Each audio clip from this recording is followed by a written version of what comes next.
Hello viewers. आज की अपनी पोइम है द स्नेयर और लिटरेरी पर्सपेक्टिव में ये पोइम बहुत ही अच्छी पोइम है क्योंकि इसमें हम बहुत सारी चीज़ें देखने वाले हैं। इसके 4 स्टेंजा है और हर स्टेंजा एक दूसरे से क्लोजली कनेक्टेड है। इसके पीछे कारण ये है क्योंकि हर स्टेंजा की लास्ट की लाइन नेक्स्ट स्टेंजा की बिगिनिंग लाइन है। इस प्रकार ये एक स्टेंजा दूसरे स्टेंजा के साथ अच्छे तरीके से कनेक्टेड भी है और इसकी राइमिंग भी बहुत गजब की है, जिसको पढ़ते हुए हमें इसकी जो गयता है, इसकी जो राइमिंग है, उसका बड़ा आनंद आता है।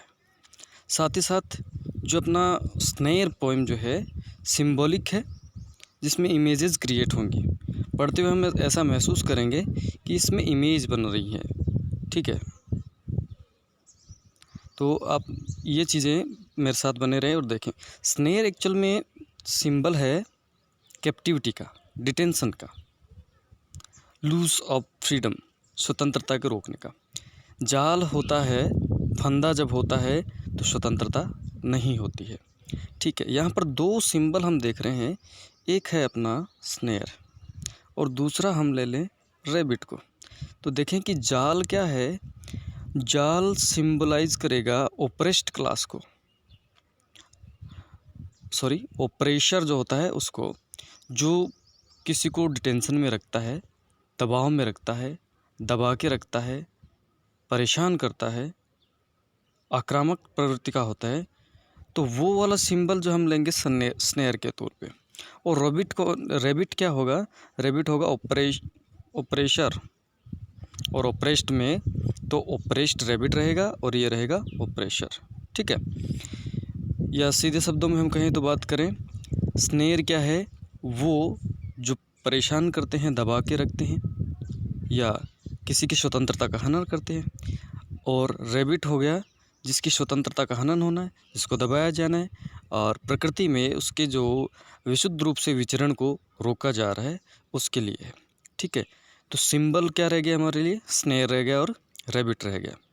अब बहुत सारी इसकी लिटरेरी बातें हम इसमें साथ साथ करने वाले हैं।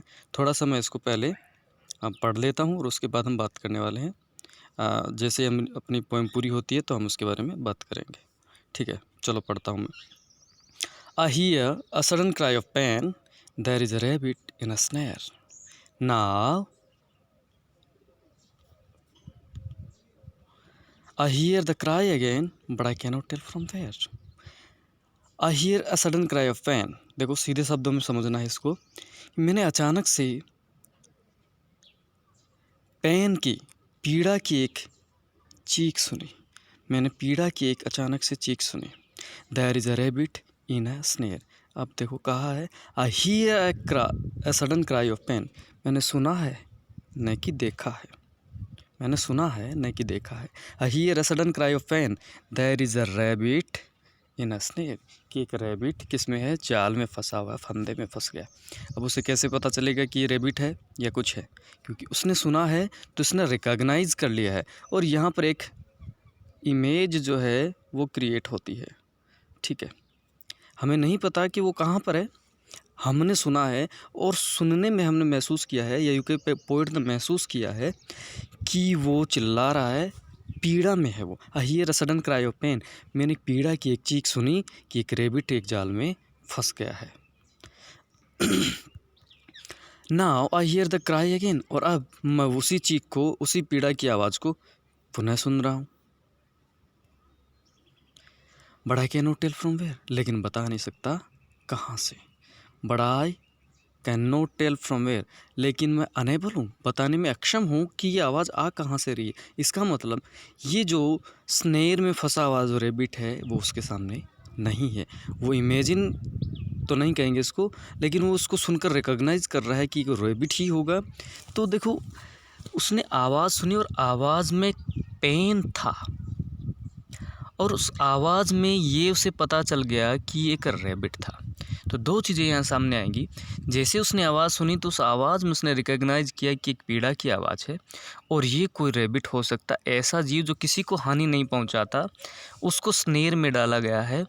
तो ये एक पीड़ा की आवाज़ जब उसने सुनी तो उसे पता चला कि कोई रैबिट उलझा हुआ है जाल में। तो यहाँ पर एक सिंपैथेटिक एटीट्यूड, जो सहानुभूति हम इसे कहें, सहानुभूति,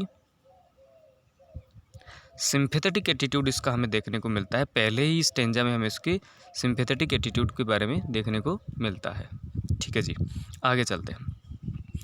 अब देखो लास्ट लाइन क्या है पहले स्टेंजा की, but I cannot tell from where, मैं बता नहीं सकता कि आवाज़ कहाँ से आ रही है। But I cannot tell from where he is calling for out for head, but I cannot tell from where he is calling out for aid, crying on the frightened air, making everything afraid. मैं बता नहीं सकता कि आवाज़ कहाँ से आ रही है, लेकिन ही किसके लिए आया है, ही आया है रैबिट के लिए। Is calling out for aid, aid का मतलब होता है हेल्प, क्या मतलब होता है, हेल्प, एड का मतलब होता है हेल्प। ठीक है, ही is calling out, calling out का मतलब गुहार लगाना, मदद की पुकार करना। एड वो मदद की गुहार लगा रहा है, हेल्प के लिए बोल रहा है। Crying on the frightened air, और वो जब चिल्ला रहा है तो इस एयर, एयर से मतलब मैंने पहले भी आपको बताया था जब हम वॉइस सॉन्ग पढ़ रहे थे, तो एयर का मतलब क्या है, एयर से मतलब है वायुमंडल से, वातावरण से, हमारे इस क्लाइमेट से, आसपास के माहौल से। Crying on the frightened air, और जब इस वायुमंडल में, इस वातावरण में जब वो मदद के लिए पुकार रहा होता है, चिल्ला रहा होता है, पीड़ा की आवाज़ जब उसकी होती है, तो उस आवाज़ को क्या कर, उस चीख में क्या है, उस पूरे वायुमंडल को वो क्या कर देता है, फ्राइटन कर देता है, डरावना बहसील माहौल बना देता है। मेकिंग एवरीथिंग अफ्रेड, सब कुछ को डरावना बना रहा है, सब कुछ, हर एक चीज़ को यहाँ डरावना बना रहा है। ये लाइन बहुत ही अच्छी लाइन है, इसको ज़रा समझने की कोशिश करेंगे हम। देखिए, मेकिंग एवरीथिंग अफ्रेड, हर एक चीज़ को क्या कर रहा है, डरावना बना रहा है। इससे हमें ये चीज़ समझनी चाहिए कि जब कभी भी हमारे आसपास में ऐसा माहौल हो जहाँ पर पीड़ा की पुकार हो, तो आपको समझ लेना चाहिए कुछ न कुछ खतरा है आसपास में, कुछ न कुछ परेशानी का सबब हमें देखने को मिलेगा। और यही विचार जब होता है आसपास में, खुली जहान में, तो सब कुछ डरावना हो जाता है। कोई ऐसा जो हमारी स्वतंत्रता का हनन करने के लिए आया है, कोई हमें रोक सकता है, तो सारा का सारा माहौल कैसा हो जाता है, बहसील माहौल हो जाता है। आगे पढ़ते हैं। मेकिंग एवरीथिंग अफ्रेड, फिर से वही लाइन रिपीट हो रही है। हम इसको क्या कहते हैं, रिफ्रेन कहते हैं,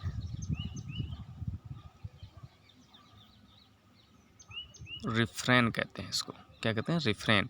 ये लिटरेरी डिवाइस है, ठीक है। हाँ, making everything afraid, wrinkling up his little face, बहुत अच्छे तरीके से इसको लिया है। Wrinkling up his little face, his कौन है यहाँ पे, रैबिट। रैबिट के इस छोटे से चेहरे पे क्या हो गई है, रिंकल। अब ये रिंकल किसका सिंबल है, झुर्रियाँ किसका सिंबल है, चिंता, चिंता, चिंता का सिंबल है। उसके छोटे से चेहरे पे चिंता आ गई, और चिंता किस बात की है आप समझ ही सकते हैं, क्योंकि वो जाल में फंस गया है, उसकी स्वतंत्रता को रोका जा रहा है। हो सकता है वो कुछ समय के लिए जिंदा है और वो मदद की पुकार कर रहा है, तो उसके चेहरे पे क्या आ गई, चिंता की लकीर। तो ये रिंकल भी किसका सिंबल है, चिंता का। ठीक है, आगे हम चलते हैं। Making everything afraid, wrinkling up his little face as he cried again for aid, और जैसे वो फिर से किसके लिए, मदद के लिए पुकार रहा है, फिर से मदद के लिए पुकार रहा है। And I can not find the place, लेकिन मैं उस स्थान को नहीं ढूंढ पा रहा हूँ, मैं उस स्थान को नहीं ढूंढ पा रहा हूँ। I can not find the place where his paw is in the snare. Paw से मतलब क्या है, पंजा, उसका पंजा जो है, उसका पैर किस में फंस गया है, स्नेयर में फंस गया है। आई can not find the place, मैं उस स्थान को नहीं ढूंढ पा रहा हूँ जहाँ उसका पंजा पैर उसमें जाल में फंस गया है, फंदे में फंस गया है। Little one, O little one, I am searching everywhere. छोटे जीव, ए छोटे रैबिट, मैं सब जगह ढूंढ पा रहा हूँ, सब जगह ढूंढ रहा हूँ, लेकिन मैं उस जगह को नहीं ढूंढ पा रहा हूँ जहाँ पर तुम फंसे हो। तो यहाँ पर दो चीज़ें देखने की मिलेगी। हमारी जो प्रेजेंट कंडीशन जो है, उसमें हम ये देख पा रहे हैं कि हमारे चारों तरफ बहुत सारी परेशानियाँ हैं, मदद की गुहार भी लगाई जाती है, हर किसी को एक दूसरे से मदद की अपेक्षा है, लेकिन स्थितियों की जो हालात जो है उसके हिसाब से वो क्या है, उन्हें महसूस ऐसा होता है कि सब कुछ मेरे सामने होने के बावजूद, सब कुछ मुझे दिखने के बावजूद भी मैं इतना अक्षम हूँ, इतना असहाय हूँ कि मदद नहीं कर सकता। तो सिंबॉलिक पोएम है ये और बहुत ही अच्छी पोएम है जिसके बारे में हमने बात करी। चलो थोड़ा अब आगे बात करते हैं इसके बारे में। लिखा है जेम्स स्टेफन ने। थोड़ा सा इसके जो फिगरेटिव बात कर लें, इसमें है राइम। राइम का मतलब क्या होता है, किसी भी लाइन के लास्ट के वर्ड का,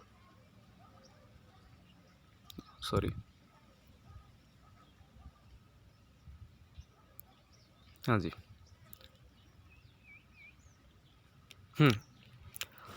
राइमिंग क्या होती है, तुकबंदी। तो हर एक लाइन के लास्ट के वर्ड का साउंड मैच करना चाहिए, चाहे वो किसी से मैच करे। जैसे पेन मैच कर रहा है अगेन से, स्नेर मैच कर रहा है वेयर से, वेयर मैच कर रहा है एयर से, एड मैच कर रहा है अफ्रेड से। तो ये 1 3 2 4 ऐसे लाइन से मैच हो रहा है। तो हम अगर इसको ए नाम दें, फर्स्ट लाइन में अगर हम इसको ए नाम दें और इसको बी नाम दें, तो ये क्या हो जाएगा, इसका राइमिंग कैसा हो जाएगा, जहाँ जहाँ मैच कर रहा है। अगर हम पहली लाइन को ए नाम दें और दूसरी लाइन को बी नाम दें, तो फिर ए बी, यहाँ पर ए हो गया और यहाँ पर ए हो गया, यहाँ पर बी हो गया, तो हो गया A B.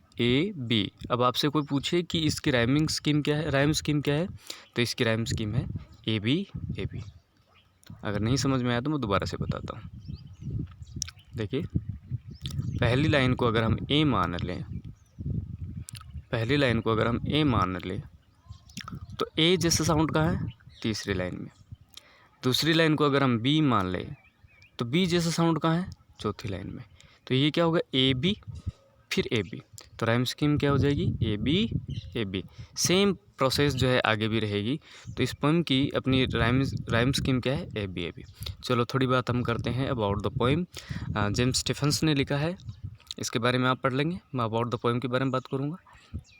The poem depict a rabbit in a snare crying out of pain. ये पोइम हमें बताती है कि एक रैबिट जो है स्नेर में फंस गया है और मदद की पुकार कर रहा है, उसको पीड़ा है। क्राइंग आउट ऑफ पेन, पीड़ा से वो चिल्ला रहा है। The poet can recognize the voice.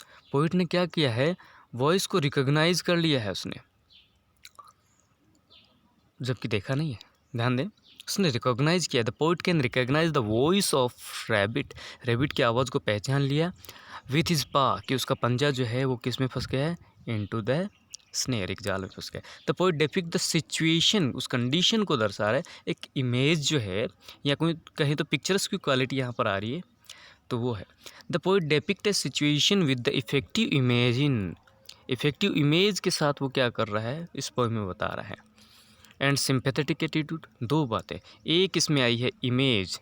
Image का मतलब है जब भी आप कोई साहित्यिक चीज़ पढ़ रहे होते हैं तो सामने एक तस्वीर जैसे बन जाए। देखो, इसने पहली लाइन में हमें कहा कि मैंने एक आवाज़ सुनी और मुझे लगता है कोई रैबिट जाल में फंस गया है, जबकि उसके सामने, उसकी नज़रों के सामने नहीं है, फिर भी उसको लगा। तो एक इमेज क्रिएट हो गई कि किस प्रकार से एक खरगोश है वो जाल में फंस चुका है और वो पीड़ा में है और मदद की गुहार लगा रहा है। तो ये उसको समझ में आई बात, ठीक है।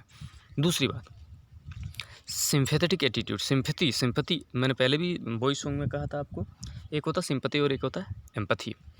यह है सिंपैथी का मतलब सहानुभूति, दूसरे की पीड़ा को देखकर आपको परेशानी जैसा महसूस होना सिंपैथी है।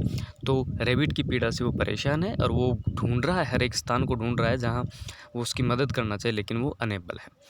The last line of every stanza is repeated. Her stanza की लास्ट लाइन जो क्या है वो रिपीट हो रही है। इसके बारे में हमने बात करी ली, जिसको क्या कहते हैं, रिफ्रेन कहते हैं। हर स्टेंजा की लास्ट लाइन रिपीट हो रही है अगले स्टेंजा की फर्स्ट लाइन के तौर पे। At the beginning of the next one, अगले स्टेंजा की बिगिनिंग लाइन में, ठीक है। First 3 stanza written in iambic tetrameter. अब आपको मैंने बताया था जब मैं 7 एजेस ऑफ द मैन पढ़ा रहा था, तो उसमें आयम्बिक के बारे में मैंने आपको बताया होगा, अगर नहीं बताया तो बता दें। आयम्बिक का मतलब क्या होता है, सिलेबल होते हैं, सिलेबल में एक अनस्ट्रेस होता है और एक स्ट्रेस जब होता है तो इसको आयम्बिक कहते हैं। और टेट्रा का मतलब आप समझते होंगे, टेट्रा, पेंटा, हेक्सा, सेप्टा, ठीक है। तो जिसमें सिलेबल कितने हो जाए, टेट्रा में गिनती हो जाए अगर उसकी, तो वो क्या होता है, आयम्बिक टेट्रामीटर होता है। With a stress and the end, और लास्ट में क्या स्ट्रेस है उस पर। But this doesn't happen in the last stanza, लेकिन ये बातें सब में लागू नहीं है, लास्ट के स्टेंजा में लागू नहीं है। इस प्रकार अपनी पोएम रही जिसकी हमने बातें करी खूब सारी, उसके लिटरेरी पर्सपेक्टिव में भी और उसके मीनिंग में भी। तो आई थिंक आपको ये समझ में आया होगा, और एक बार के लिए आप इसको फिर से रिपीट कर लेना, वीडियो को पॉज करके देख सकते हैं। और इसी प्रकार अगर मेरी ये जो वीडियो आपको पसंद आती हैं तो मुझे कमेंट करके बताएं, ताकि मैं लेसन वगैरह जो भी हैं उनके बारे में भी ऐसे वीडियो बना सकूं। Thank you.